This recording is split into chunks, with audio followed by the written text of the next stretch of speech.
Soviet government conspiracy. What they don't want you to know. Stalin's genocide of the Ukrainian people and why you've never heard of it. Join us Friday Night Live at 10 p.m. to learn about the Holodomor genocide.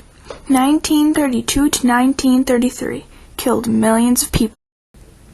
The Holodomor was the mass killing of millions of Ukrainian farmers by means of starvation from 1932 to 1933.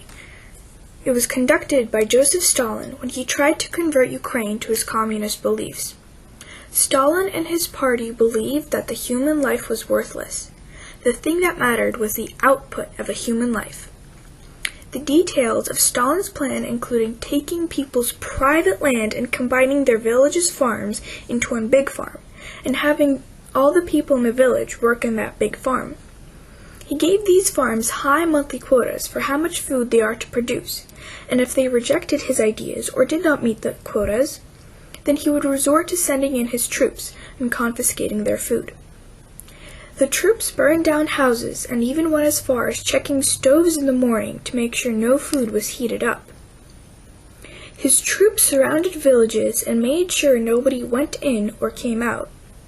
Some people were so desperate for food that they resorted to cannibalism.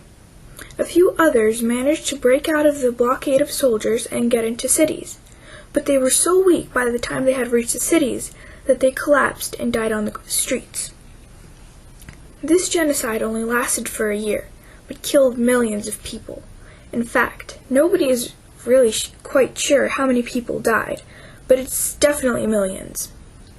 Now, the thing about this genocide is that it's rather unknown, because the USSR government had tried to cover this up in many various ways, from manipulating records to spreading lies that this whole genocide thing's a lie. It never happened. It was kept on the down low up until recently, around 2006, where now there is a memorial in Kiev, Ukraine, and in Washington, D.C. Another thing about this genocide is that if my parents and grandparents hadn't narrowly escaped it by moving to the cities around 1932, I wouldn't be here today.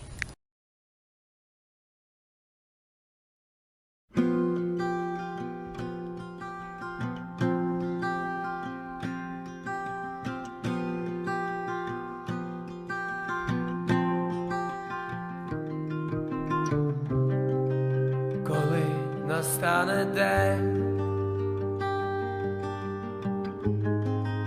закінчиться війна,